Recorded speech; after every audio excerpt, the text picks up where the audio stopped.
The 1-3 Commanders play host to the 2-2 Tennessee Titans this weekend, week 5 of the NFL season at FedEx Field. Tyler Rowland and I are here to break it all down on this crossover Thursday episode on the Locked On Podcast Network, your team every day. Your daily podcast on the Washington Commanders, part of the Locked On Podcast Network, your team every day.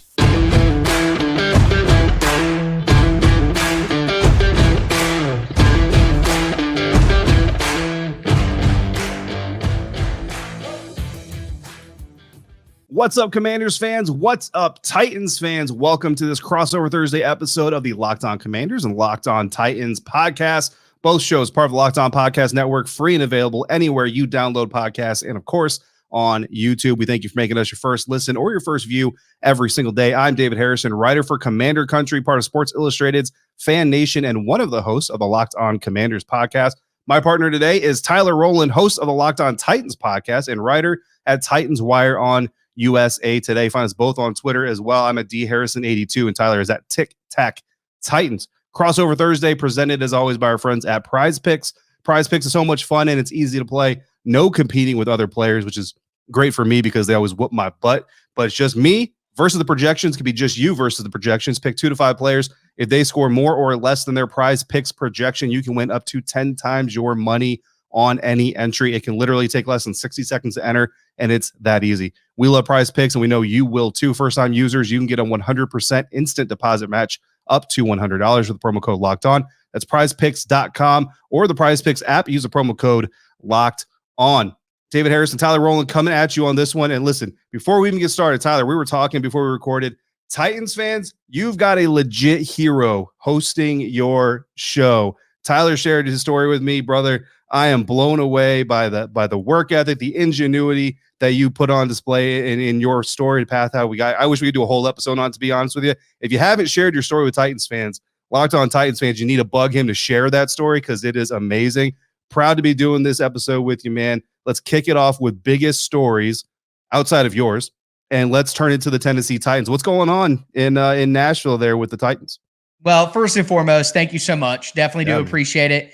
Everyone's got their story. I appreciate mine, and yours was a pretty damn good one as well. And we're going to do our best to give our best to the audience. And with that in mind, diving in, the biggest story in Tennessee is, can this team play a complete game? Right now, the Titans have, if you look at some analytics, the Titans have the best, most efficient, most explosive offense in the NFL in the first half. In the second half, it's a totally different story. I call them the two-faced Titans. They're two different teams. The Titans have been outscored in the second half this year 64-7.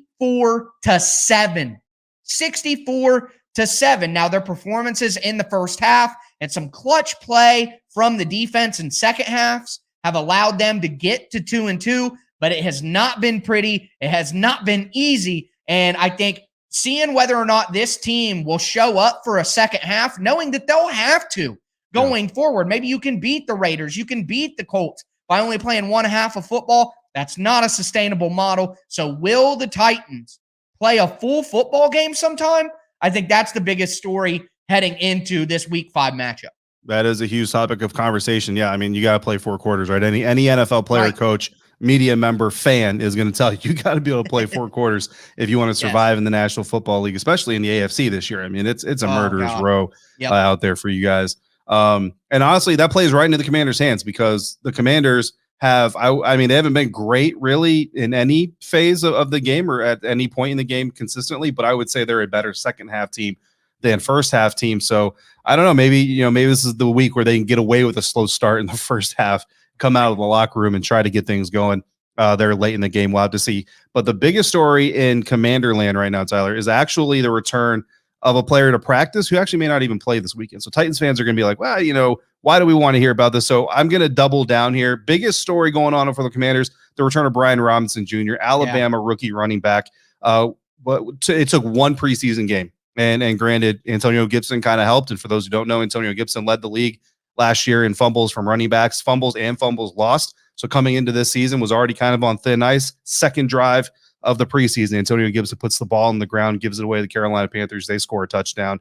It's a repeat of what we saw in 2021. Brian Robinson immediately comes in, very first touch of his NFL career ever, 11-yard gain, and it was just on from there. Very quickly became the number one running back. Antonio Gibson became the backup and the kick returner.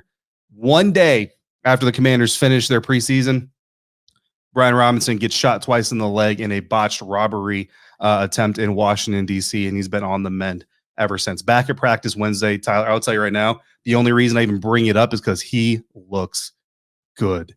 I mean, I would not be shocked if he comes back this week, but I would also understand if any NFL team would want to ease him into it. Maybe we look at next week or the week after. With that in mind, Carson Wentz is the second biggest story with the Washington Commanders. You talk about those slow starts, I talked about the slow starts versus the Titans. If that's the case, if that's what happens with Tennessee again this week, that's going to play right into Carson Wentz's hands because he and that offense just have not been able to get things going early on in games outside of maybe Jacksonville. And to be honest with you, Jacksonville made a lot of mistakes in that game to help the Commanders as well.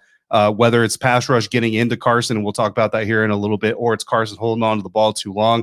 If you've ever seen Carson Wentz play football, you know what I'm talking about. Or just being inaccurate at times. It seems like the first ball he throws to any given receiver is always overthrown, and then he kind of brings it back down. The problem is if that first pass doesn't come until you've already been sacked twice and you're 2 drives in, that could be extremely detrimental to your offense. So while the defense has been able to do really good things the last couple of weeks that the scoreboard won't necessarily reflect in losses to the Eagles and Cowboys, it's mainly because that offense has not been able to get going, and Carson Wentz has got to be the catalyst that happening against the Titans. Well, Titans fans, from playing against Wentz 2 times last year, they definitely have a good understanding of the double-edged sword that Wentz can be. He can make plays. He can get out of the pocket. He can use his mobility. He does have a live arm, all that. But, yeah, a little bit mind-numbing sometimes to watch him play. The decision-making, the accuracy. It's just so strange to see somebody with so much talent have such issues here and there. But it makes sense that would be the biggest story. And, honestly, if you had to ask me before the year, I would tell you, Carson Wentz's ups and downs were the biggest story for the Colts. They were the biggest story for the Eagles. Now they're the biggest story for the Commanders. He's got all the talent in the world, but I'm not surprised to hear that there are some inconsistencies that he's dealing with. Yeah, he was actually asked today about, or on Wednesday, about facing the Titans twice last year. Mentioned it's the same defense coordinator. He's very familiar with it.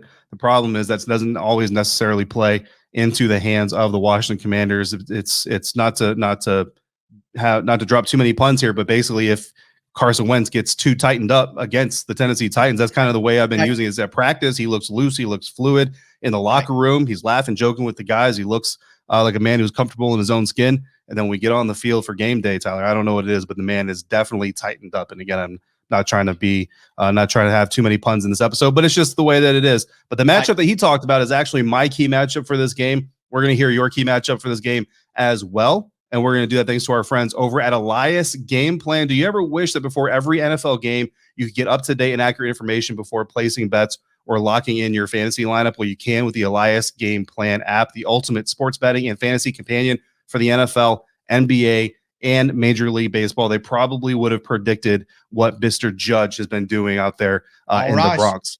Whether you're part of a fantasy tournament, placing bets, or just a huge sports fan and stat nerd like I am, Elias Game Plan has everything you need. Elias Game Plan is a sports app from those trusted name in sports stats. You've seen and heard the name before, whether it's ESPN, local radio broadcast, television broadcast, your favorite Locked On podcast.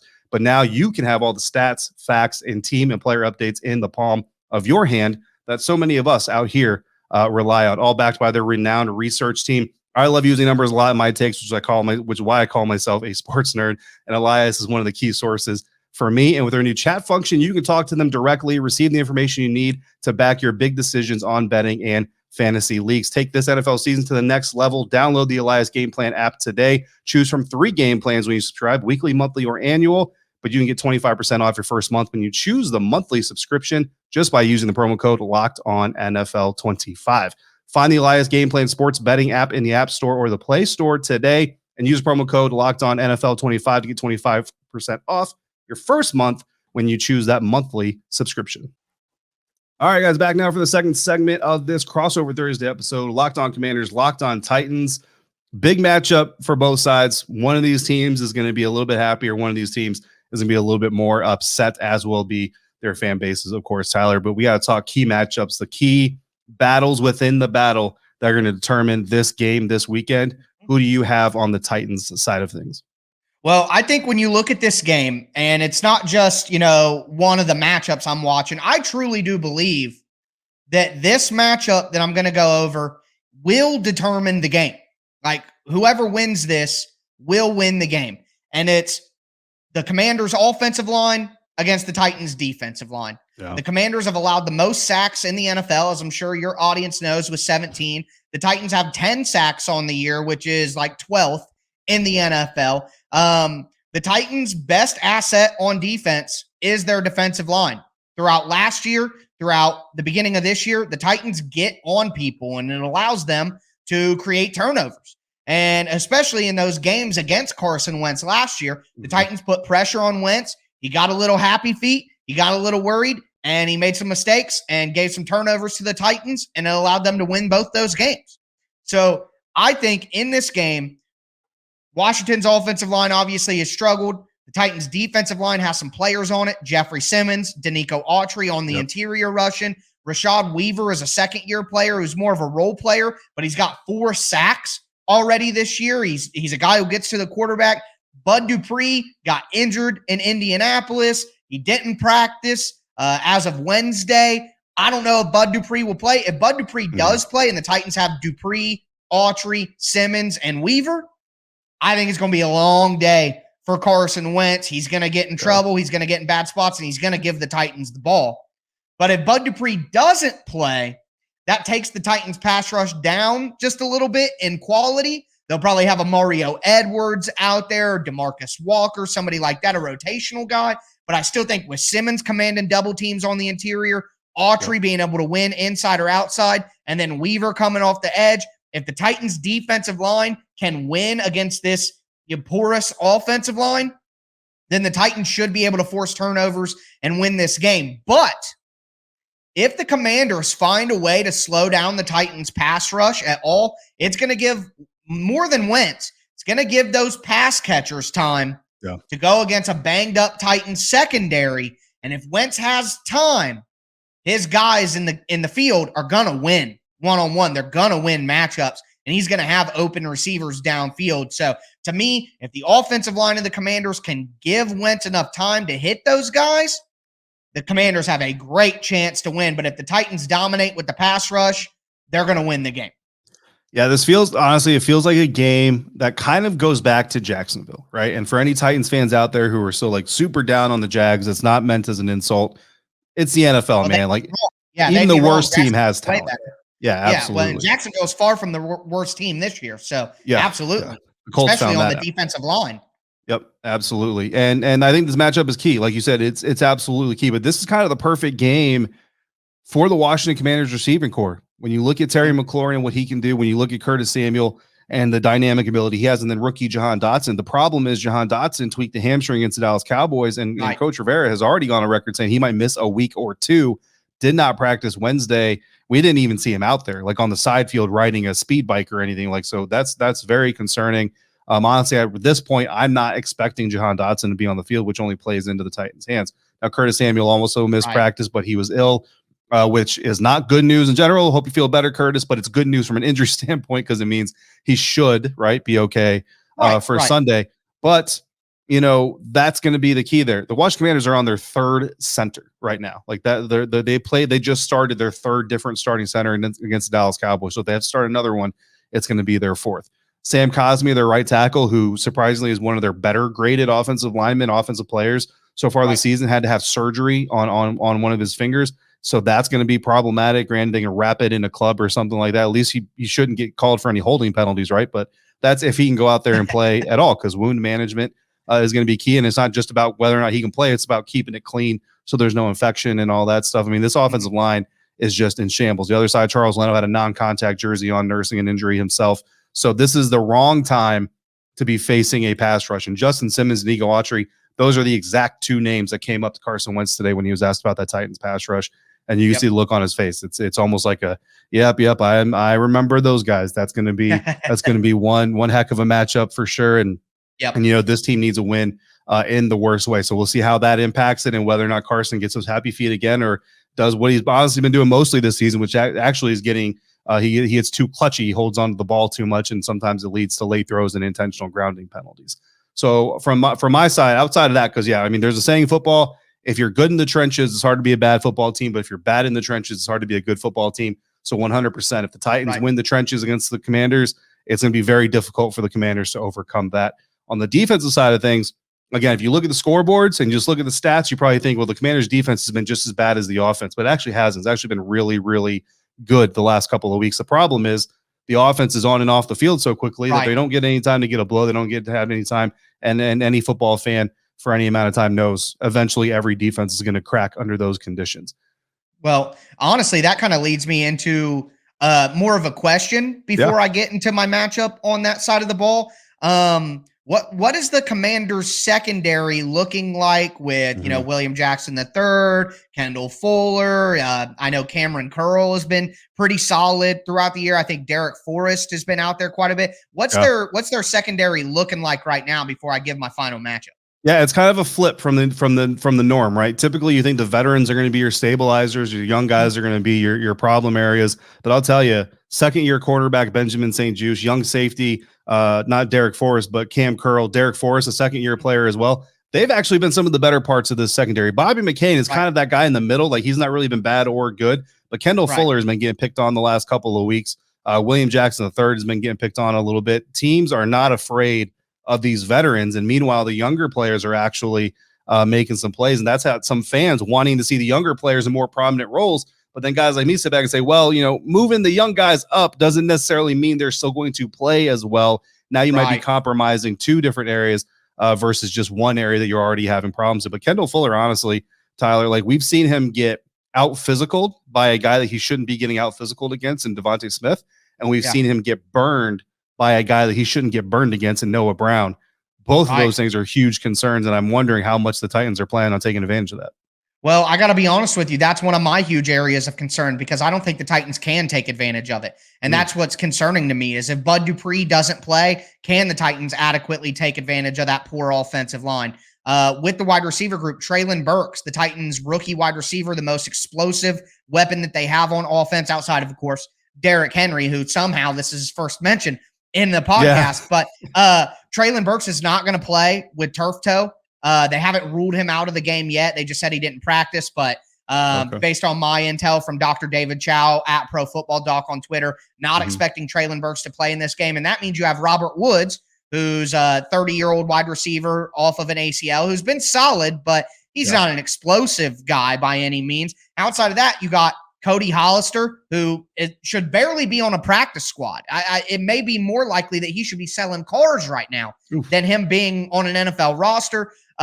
Nick Westbrook-Akina, who's an undrafted free agent from 2020 from Indiana, who is a solid player, but he's more of like a fourth or fifth wide receiver on your depth chart. They have Kyle Phillips. Think about every white slot wide receiver you've ever seen in your life. That's what Kyle Phillips is, but he's been banged up the last few weeks and wearing a non-contact jersey in practice. So I just don't think that without Burks out there, the Titans have the explosiveness in the pass catcher department to take advantage of the ills of the secondary for the Commanders. And that's why it leads me to believe this is going to be a much closer football game than maybe some people think it might. Yeah, absolutely. Commanders fans will be happy to hear about that. Yeah, you talk about King Henry.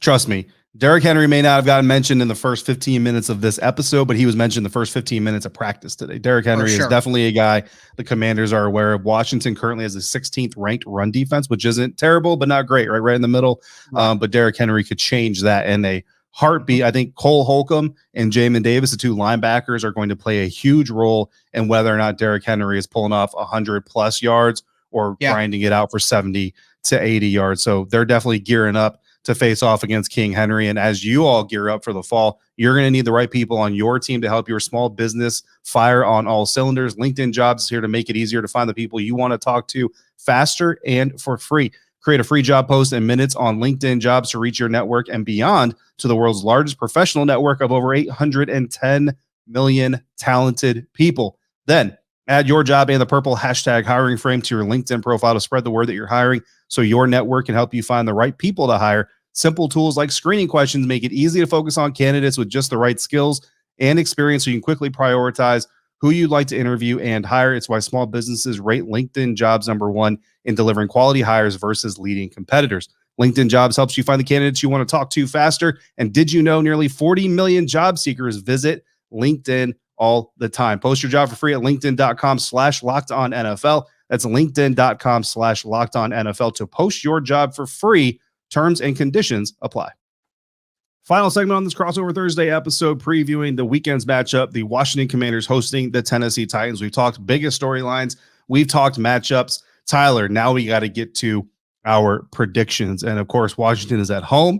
Traditionally, home teams are spotted about a field goal, right, before you even get into the matchup, which of course means that the Titans are favored by 2.5 points, which I take to mean the Titans are actually favored by 5.5 points. So basically a touchdown, maybe not an extra point, but a touchdown. But what do you have? You mentioned that you think this game's going to be tighter than maybe some people think. Where do you have this one landing? Really what got me was I just saw a prediction list and everyone is picking the Titans. I just don't think that makes sense. I don't think, again, styles make fights is the classic phrase. And I think with Bud Dupree being out, and it's not that I think Bud Dupree is so awesome. I am pretty much anti Bud Dupree, to be honest with you. He's a waste of $20 million cap hit. He was the fourth best rusher in Pittsburgh, and the Titans paid him like he was the best. He was the fourth best rusher for the Titans last year when he barely got out on the field. He's barely been out on the field this year. Again,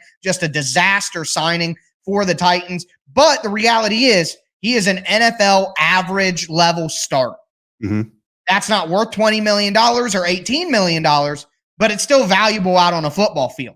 Right. So the comparison is if they don't have Bud Dupree out there, now you're talking about DeMarcus Walker. Now you're talking about Mario Edwards, guys who are low end of the roster, practice squad, right in that range of guys. So although I'm not high on Bud Dupree, just having a quality, average NFL starting edge rusher out there with Rashad Weaver, Jeffrey Simmons, Danico Autry, that is that's a big factor. It can be a deciding factor for whether the rush can be impactful or not. With Bud Dupree not practicing, my expectation is that he doesn't play. That means that the Titans can't truly take advantage of the offensive line for the Commanders like they would want to. On the other side, if they don't do that, then the wide receivers for the Commanders have a decided advantage against the banged up secondary of the Tennessee Titans, which starting safety Amani Hooker dealing with a concussion. He was limited at practice. Will he play? Who knows? The Titans have been using a bunch of different guys at linebacker, which makes them susceptible over the middle of the field. The Colts tight ends killed the Titans last week, and Logan Thomas is a very solid player. So I think where the Titans could take advantage of the weaknesses of the Commanders, they may not, and like the secondary, the Titans don't have a good wide receiver group. So the secondary is a weakness. The offensive line is a weakness.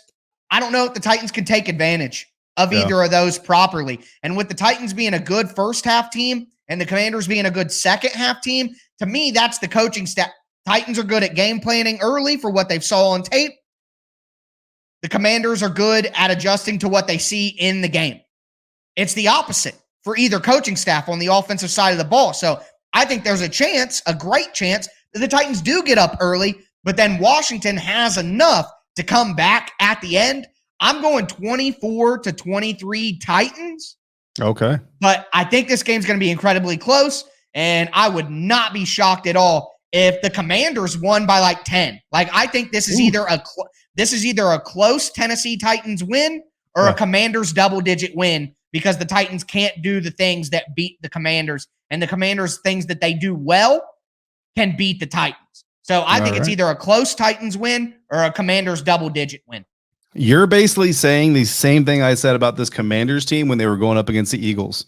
It turned out to be a double-digit Eagles win. Well, the Eagles are a lot better than the Titans, and not only are they a lot better as a team, they stole the Titans MVP away from them in a terrible trade. So I agree with your philosophy, but luckily for Commanders fans, The Titans are not the Eagles.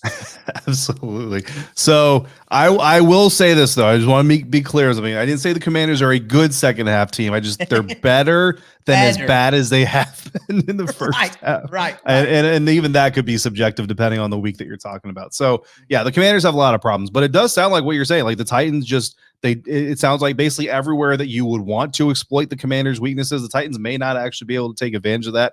And of course, if that happens, it does obviously play right into the Commanders' hands, plus the fact that they're at home. Not sure how well Titans fans travel. I know Eagles fans filled up pretty much half the stadium a couple of weeks ago. So that's not going to be the case. Titans fans travel okay, like in the primetime game against Los Angeles last year. Yeah. Ton of Titans fans, but I think with the Washington fan base, it should be a Washington crowd for sure. All right, we'll see, and we'll see how much of a crowd. The fan base quickly losing their patience. But I like everything you're saying, Tyler, and I gotta say, like I've kind of been saying that one of the most frustrating things about this Washington Commanders team being 1-3 after the first quarter of the season is the fact that they have the talent and they have the ability, they have the players. Even going with their third starting center, and even with some of the offensive line issues you have, you can see that there is the potential and the ability to take some of these losses and turn them into wins. And the problem is we said the same thing in 2021. So this is, again, we're just kind of on repeat right now, waiting for a new song to start playing.